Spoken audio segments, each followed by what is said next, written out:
Welcome to Head to Head. I'm your host, Liam Morrow, and today we're going to be ranking every NFL team after their week 2 performance.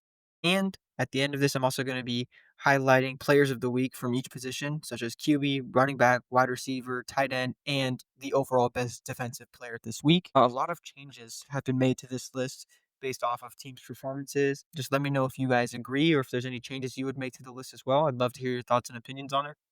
But let's get started. At number 32, we have the Cleveland Browns. Now, they were blown out by the Ravens in a 41-17 loss. Joe Flacco, he went 25 for 45, 199 yards, one touchdown, and one interception. It's below average. Quinshaw Junkins went had 10 carries, 61 yards, which is pretty decent. He's averaging about 6 yards a carry. Jerry Jeudy, 4 receptions, 51 yards. That's a pretty solid stat line for a receiver, especially on such a low reception rate. I think that not much needs to be said. If you get blown out by almost 30 points, you're going to move down the list. And that's exactly what happened to the Cleveland Browns. They could have at least put up an effort. I need to see more than just Myles Garrett on the defense doing something and Greg Newsome. Give him some credit because he also played his butt off as well. So moving on to number 31. We had the Titans. Now, they lost to the Rams. It was a 33-19 loss, so it wasn't too bad, but it was one of the bigger losses this week. Cam Ward, kind of inaccurate, 19 for 33. I'd like to see him step up a little bit and just, make smarter decisions, throw more accurately, and play to the best of his ability, which I think he is doing. He had 175 yards and one touchdown. I'm glad he was able to not turn over the ball. Tony Pollard, on the other hand, had 20 carries and 92 yards is a pretty solid stat line for a running back. Pretty proud of him. Calvin Ridley, 3 receptions for 57 yards. Now, if you told me last week Calvin Ridley was going to have only 3 receptions, I'd be a little bit shocked because they just went out there and got a new quarterback in Cam Ward. And I thought that their plan was to, throw the ball. And it looks like Cam Ward did that, but very little. And Calvin Ridley still made the most of it. Moving forward, at number 30, we have the Chicago Bears. The Bears lost 21-52. Now, this is the biggest loss of the week. Caleb Williams, same story as Cam Ward, 19 for 30, very inaccurate. He had 207 yards, 2 touchdowns, and an interception. DeAndre Swift, 12 carries for 63 yards and 1 touchdown. Not too bad on his part. Now, here's a player I would love to highlight. Rome Odunze, 7 receptions, 128 yards, and 2 touchdowns. Heck of a job, dude. I think that if given more targets, I think that stat line could have been a 200+ yard game if, Caleb Williams was willing to throw the ball a bit more. The defense had 0 sacks and 0 forced turnovers. That's why they lost 52-21. This game could have been a lot closer if the defense would have stepped up and done literally anything. At 29, we have the Miami Dolphins. They lost 33-27 to the Patriots, and this is really unfortunate. My Dolphins are now 0-2 when they should be 1-1. This was a very winnable game, but Tua cannot close out a game to save his life or the Dolphins' life. He went 26 for 32, had 315 yards, 2 touchdowns, and an interception. Now, that one interception is what unfortunately cost him the game. Devon Achane had 11 carries for 30 yards. He's a receiving back, so quite big majority of his yards also come from the receiving game, but I want to see him do more in the running game. That's also why we picked up Ollie Gordon, so we could have a power back, someone who just goes head first and runs people over. Tyreek Hill, 6 receptions, 109 yards. He had a pretty slow start to the game, but once he started to get things going, he was really doing well. And I want to see him improve because if we plan to trade him, I want his trade value to be as high as possible. Moving forward to number 28, we have the Panthers. And I'll tell you why they went up. It's because they almost mounted a really big comeback against the Cardinals, and the Cardinals are not a bad team. The Panthers went and scored 19 straight points in the second half. Bryce Young, 35 for 55, 3 touchdowns and interception. That's a really solid game despite the one interception. Chuba Hubbard, 10 carries, 38 yards. I was hoping to see a lot more out of him. I thought he was going to be able to do a lot more, but it's clear that the Arizona Cardinals defensive line was no joke. Tedero McMillan, once again, proving to be one of the better rookies in this year's draft class. 6 receptions for 100 yards. Now, Tedero McMillan, I think, has had one of the best starts out of his entire draft class, and I'm super excited to see what he's going to do moving forward. At number 27, I have the Saints. The Saints lost to the 49ers 26-21. Now, that seems close in comparison, but if you really watch the game and you break down the film, the 49ers were completely in control. It was just that they wanted to be conservative of their starters and they weren't trying to get any injuries. They were playing it smart. And so they they kind of gave up some garbage time touchdowns to the Saints, allowing the score to look closer than it really was. They held their own. Spencer Rattler, 25 of 34, 207 yards, 3 touchdowns. Now, that's a pretty solid stat line. I didn't expect that from him. I'm a little excited that that is what happened, though. Alvin Kamara, 21 carries, 99 yards. Chris Olave, 6 receptions for 54 yards. I think that their offense had a pretty solid game, but their defense just wasn't able to get things done. And I'm hoping for more from this team on the defensive side of the ball. Like I said, I was impressed with what Spencer Rattler was able to do and Alvin Kamara and Chris Olave. So looking forward to what next week brings. At number 26, we have the Jacksonville Jaguars. Now, they played a Bengals team that lost Joe Burrow so early in this game. So they had a big chance to go out and win because the best player on the Bengals, aside from Jamar Chase, gets injured. If a team loses their starting quarterback, their system, could fail. And I think that's what happened. But Trevor Lawrence just couldn't get it done. He was 24 for 42, so a little bit inaccurate. He had 271 yards, 3 touchdowns, and 2 interceptions. Now, there were a lot of turnovers in this game, but if Trevor Lawrence could have held his own, because he's a bit more experienced than Jake Browning is, if he would have held his own, he could have easily won them this game. Travis Etienne, 14 carries for 71 yards. Parker Washington, 5 receptions for 76 yards. That's a really solid game for a receiver. If you get a low reception rate, but very high yards, and your average is around 13 to 17 yards per reception, that's really good in my opinion. Um, Moving forward, we have the Jets. They lost to the Bills 30-10, so they moved down a few spots, and I'll tell you why. Justin Fields got injured, and it just wasn't pretty for them from there on out because Tyrod Taylor was 7 for 11, 56 yards, and 1 touchdown. Justin Fields was only 3 for 11, 27 yards, and then he got hurt. So, honestly, Tyrod Taylor played much better than Justin Fields, and I don't know what that means for the Jets moving forward because they have a tough matchup against their, division rival, the Dolphins, and without Justin Fields, I don't see them winning that game. The New York Giants at 24, they lost to the Cowboys in a shootout. It was 40-37, but I would not sleep on the Giants. Like I said last week, we got to look to the future. And this Cowboys game for them was super solid. The fact that they were able to not only force overtime, but that they were able to score so many points on what I think is a semi decent defense. Russell Wilson looked great, 30 for 41, 450 yards, 3 touchdowns, and 1 interception. Let that sink in. When is the last time Russell Wilson put up stats like that? It's been a minute. Cam Scatterboo also getting way more reps than he had last week. He had 11 carries for 45 yards and a touchdown. Now, I'm super proud of Cam Scatterboo. Watched him in college, and I think he's going to be a really good back in the NFL. Moving forward to who is my go-to fantasy guy. I literally named my fantasy team after him, and he's probably one of my top 4 favorite players in the NFL at the moment. Malik Neighbors, 9 receptions, 167 yards, and 2 touchdowns. That, for a sophomore season player, is just immaculate numbers, and I'm so proud of him. I can't wait to see what he does in the future. Moving forward to number 23, we have the New England Patriots.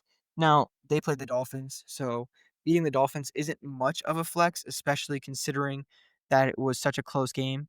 Drake May was 19 for 23, so pretty accurate, 230 yards and 2 touchdowns. He was very good at commanding this offense. He didn't turn over the ball, and he held his own. They ended up winning the game. Ramondre Stevenson had 11 carries, 54 yards, and he led the team in receiving with 5 receptions for 88 yards. Now, that's a really good game for Ramondre Stevenson. Super proud of him. I just wish he would have scored a little bit more. But overall, Patriots, good job, even though that sickens me to say about you guys because I'm a Dolphins fan. Moving forward at number 22, we have the Raiders. Now, I was hoping that the Raiders would have put up more of a fight. They lost 20-9 to the Chargers, and although the Chargers are a good team, I think that the Raiders could have done more. And part of that falls on Geno Smith. He was 24 for 43, 180 yards, and 3 interceptions. And I think when the other team has more receiving yards on defense than your number one receiver, that's an issue. And Ashton Jeanty, 11 carries for 43 yards. Not a good game for him either.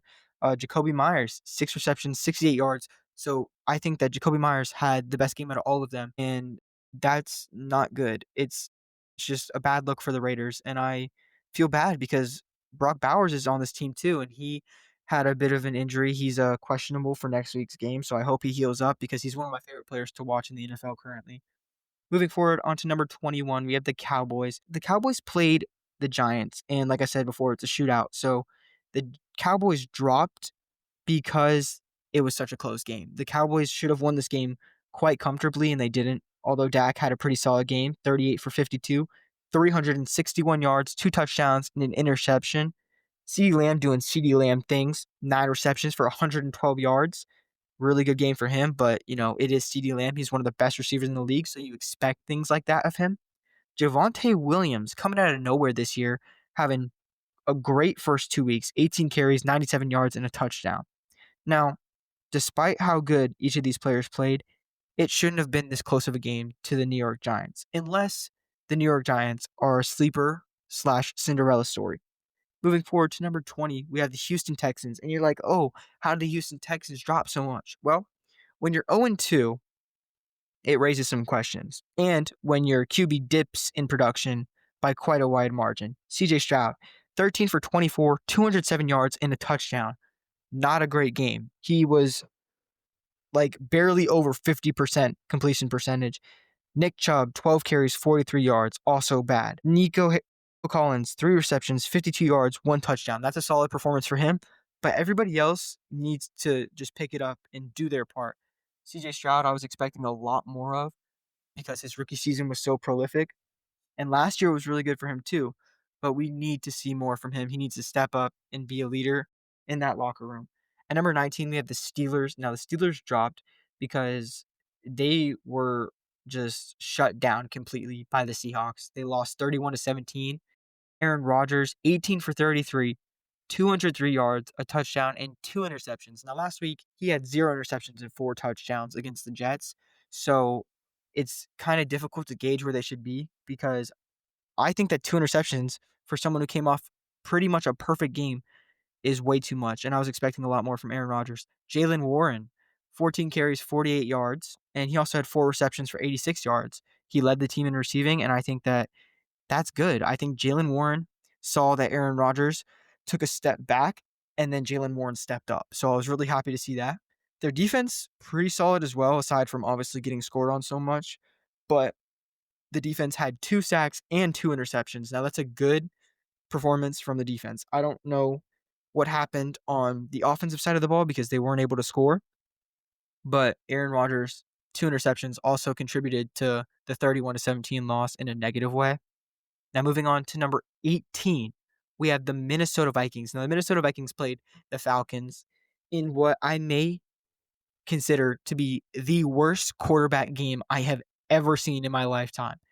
They lost 22-6, but I'm not going to blame this on anyone else other than JJ McCarthy. And it hurts me to do that because JJ McCarthy, I think, could be a great quarterback. But 5 turnovers from a QB, and majority of them being fumbles, is just unheard of. He had 2 interceptions, 3 fumbles on 11 for 21 for 158 yards. That's just that's rough. I don't even know what to say about that. Like, everyone listening, I'm sure you can even say that that is one of the worst stat lines you've ever seen by a QB. Moving on, Jordan Mason had 9 carries for 30 yards. That's not bad.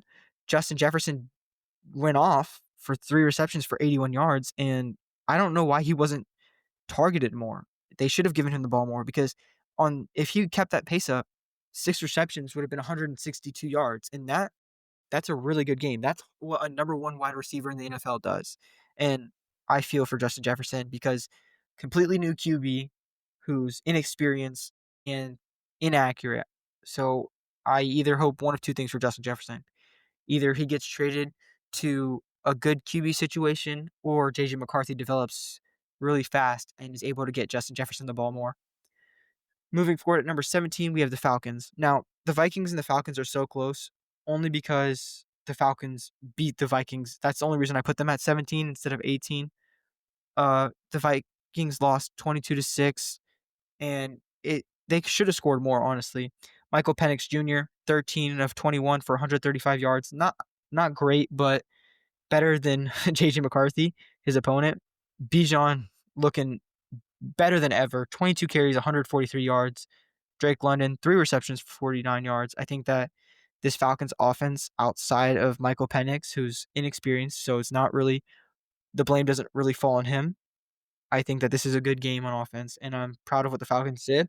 I hope they can make a playoff run. I said it last week. I love watching Bijan play, and I hope to see him do that in the playoffs. Moving forward to number 16, we have the Kansas City Chiefs.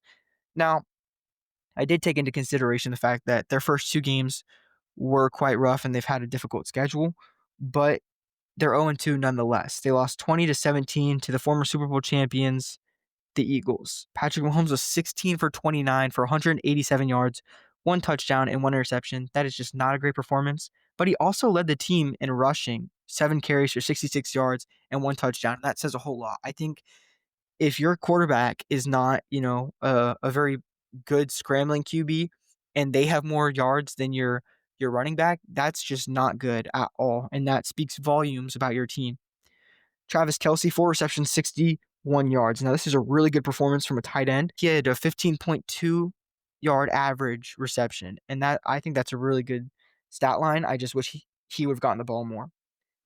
Moving forward to number 15, we have the yards, 2 touchdowns and 2 interceptions. Now, those 2 interceptions do put a dent on his stat line, but nonetheless, they won the game, and they're 1-1. Kenneth Walker III, 13 carries, 105 yards, and a touchdown. Really good game from him. Jackson Smith-Njigba, 8 receptions and 103 yards. Love to see it from that guy. I hope he becomes a really good wide receiver in the league, and I think he already is. Moving forward to number 14, we have the Arizona Cardinals.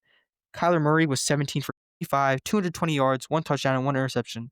Now, aside from that 1 interception, this is a good game for Kyler Murray. I think he could have been a bit more accurate, but it wasn't crazy bad for him. I think he had a pretty solid game. James Conner, on the other hand, though, did not. 11 carries for 34 yards and 1 touchdown.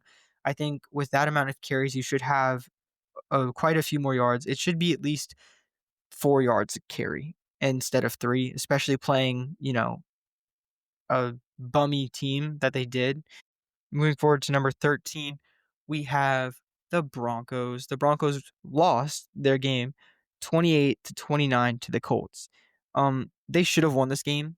I think that the call of leverage was correct, but I think that in the moment, it wouldn't have made a difference. The kicker was way off to the right, and even if the leverage call was correct, it had no effect on the kick whatsoever. So I think that they need to reconfigure that rule a little bit.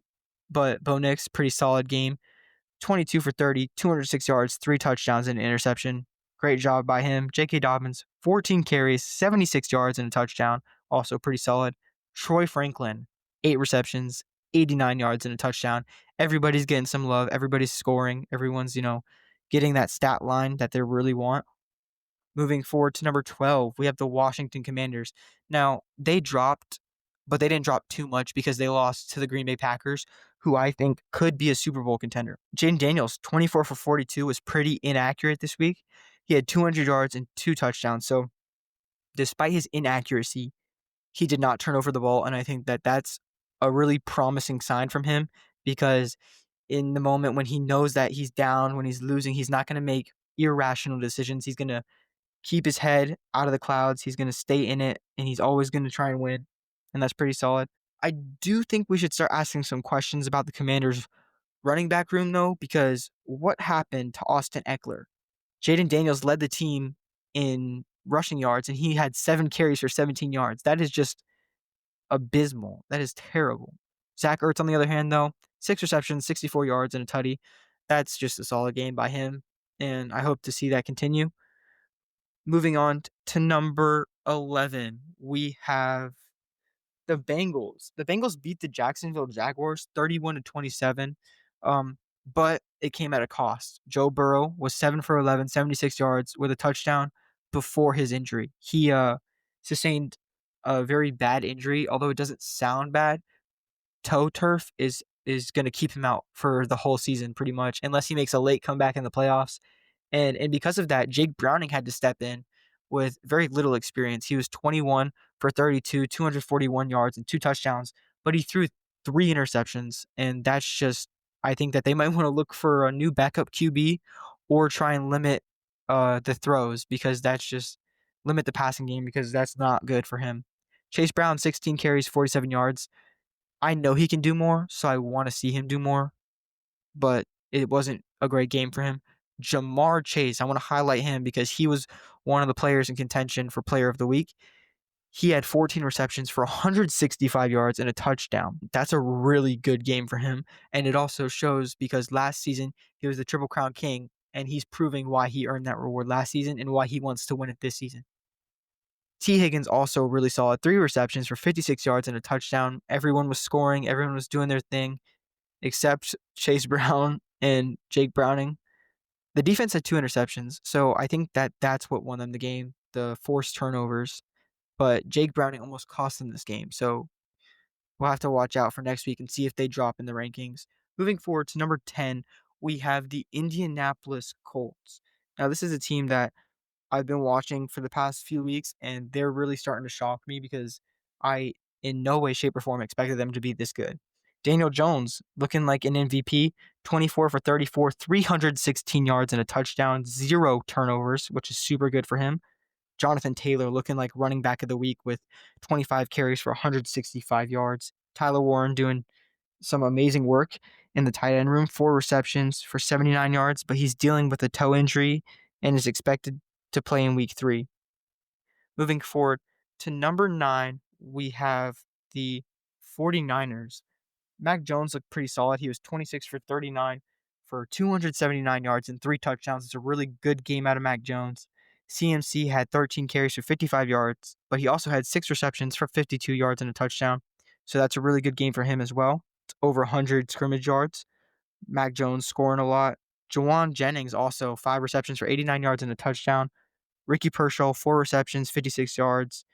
That's just everyone's getting some love. Everyone's getting the ball. Everyone's scoring. And the 49ers could have won this game by a lot more, but I like that they were choosing to be conservative against a team that they know is not on the same level as them. They weren't trying to blow out anybody in week 2 because they know that there's a whole season ahead of them, so they didn't want to cause any injuries or risk any injuries. So I'm happy with the 49ers performance.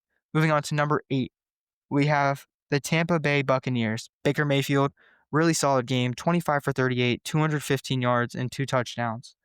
Bucky Irving, also a pretty solid game, 17 carries, 71 yards, 0 touchdowns though. Mike Evans, 5 receptions, 56 yards. Emeka Ibuka, 4 receptions, 29 yards and a touchdown. Ryan Miller, 1 reception for 20 yards and a touchdown. Cade Otton, 3 receptions for 25 yards. Now, the reason I mentioned Cade Otton is because last season, towards the end of the season, he was on a really big run. Like every game was 100 plus yards, 1 or 2 touchdowns, and he was doing really well. But I think I've seen a pretty large dip in production on his side. So I'd like to see them get him the ball a little bit more. Emeka Ibuka, like I mentioned, about rookies, like I think he's one of the better rookies in the draft class too. Him and Tedero McMillan have looked really great, especially as the receivers, because Emeka Ibuka has 3 touchdowns already and like 12 receptions on the season. So really proud to see that. Moving forward to number 7, we have the Lions. Now the Lions didn't play anybody that were super good, so they're not going to go super far up in the rankings or hardly move at all because it's the Bears. The Bears are one of the worst teams in the league, but they did blow them out and show that they were a very good team. They beat them 52-21. Jared Goff, oh my goodness, 23 for 28, 334 yards and 5 touchdowns. Let that sink in. 5 touchdowns with 0 turnovers. Just a great performance by him. Jahmyr Gibbs, 12 carries, 94 yards and a touchdown. Again, great performance. Amon-Ra St. Brown, 9 receptions, 115 yards and 3 touchdowns. This defense also played really well with 4 sacks and an interception. So all around, just a great performance by the team. Moving forward to number 6, we have the Los Angeles Rams. They beat the Titans 33-19. Matthew Stafford was 23 for 33, 298 yards, 2 touchdowns, and an interception. Kyren Williams, 17 carries, 66 yards. Davante Adams, 6 receptions, 106 yards, and 1 touchdown. Great performance by Davante Adams. He's still showing that he has a lot of gas left in the tank and that he can still get it done. And they won. So they moved up a little bit in the rankings. Moving forward to number 5, we have the Chargers. The Chargers beat the Raiders 20-9 in what I think was pretty much a shutout. Justin Herbert, 19 for 27, 242 yards, 2 touchdowns. A really solid game from him. Just wish he was a little bit more accurate. He also led the team in rushing yards, which is the thing that, for me, kind of put a mark on this team. He had 9 carries for 31 yards, which isn't good by any means. So I'm starting to ask some questions about Omarion Hampton. Is he the running back that they thought he was when they drafted him?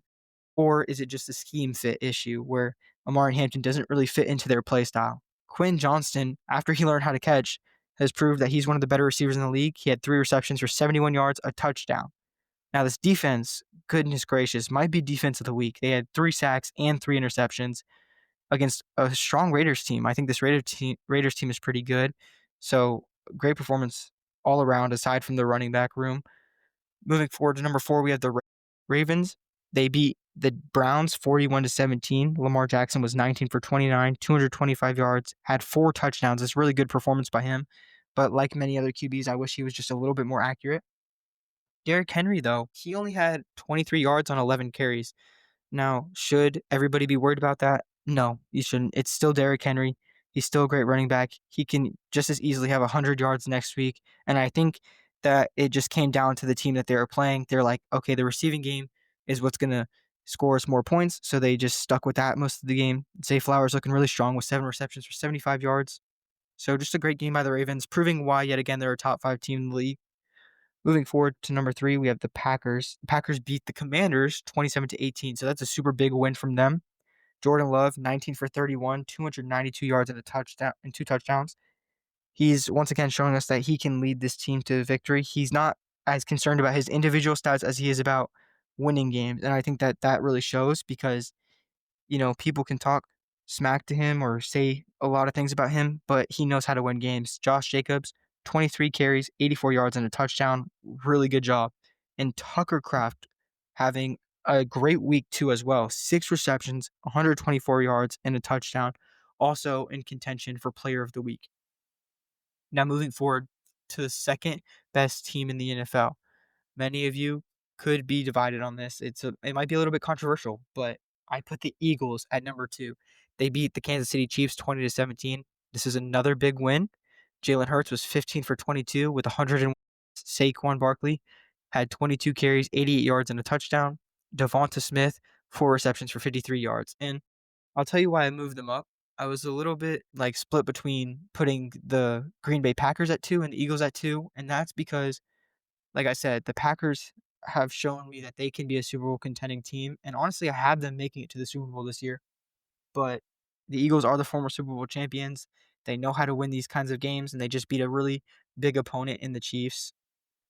Moving forward, at number 1, the one you've all been waiting for, the Buffalo Bills. They beat the Jets 30-10, proving that they're a dominant team in the NFL. Josh Allen, 14 for 25 with 148 yards. Not his best performance, but he had no turnovers and he got the job done. James Cook, 21 carries, 132 yards, and 2 touchdowns. Great performance by him. Joshua Palmer also getting some love with 2 receptions for 47 yards. Great job by the Bills. And a decisive victory, further proving how good of a team the Bills are. Now, I would like to mention the players of the week and who I think is overall the best at each position. I'm going to mention the best quarterback, the best running back, the best wide receiver, the best tight end, and the best defensive player of the week. Starting off at QB, we had Jared Goff. Absolutely insane game. He was 23 for 28, 334 yards, and 5 touchdowns. Now, the reason I chose to put him at QB of the week is because of his large amount of touchdowns, and he had no turnovers. So, good job, Jared Goff. Next, at running back, we have James Cook, and I'll tell you why I put James Cook there. Although it was either him or Jonathan Taylor, I chose him because he had more touchdowns. He had 21 carries, 132 yards, and 2 touchdowns, while Jonathan Taylor did not have that many. He had about 165 yards on 25 carries and no touchdowns. So that's why I chose James Cook. The receiver of the week is Rome Odunze. Many of you might be asking why I chose Rome Odunze rather than Amon-Ra St. Brown, but the reason that I chose him was because he proved to me that even on a low target rate, he could still get the job done. He had 7 receptions, 128 yards, and 2 touchdowns. So the options were either him, Amon-Ra, Malik Nabers, or actually I'm gonna choose Malik. Malik Nabers, receiver of the week, 9 receptions, 167 yards, and 2 touchdowns. Good job, Malik. Tight end of the week, I think it's no surprise going to the third best team in the entire NFL, Tucker Kraft. 6 receptions, 124 yards, and 1 touchdown. That is just an overall great performance by him. If he would have had more receptions, I think he could have done even more than what he did. And what he did was already a lot. Now, moving forward to the defensive player of the week, Roquan Smith. Roquan Smith is the defensive player of the week for a few reasons. He had a 63-yard fumble recovery returned for a touchdown. And seeing it as it is, he's the only defensive player that scored any points. And it was a very big turning point in this game saying, hey, we are the better team and we want to prove that. I chose Roquan Smith. Finally, the overall player of the week. The best player performance individually this week is Tucker Kraft. And I could have gone a few different ways with this. And the reason I chose Tucker Kraft is because on 6 receptions, there's players who get like 32 yards. Tucker Kraft had 124 and a touchdown as a tight end. And tight ends don't usually get as many targets as receivers do. So for that reason, I chose Tucker Kraft as the player of the week. Congrats to Tucker Kraft. Thank you for tuning into Head to Head again. God bless.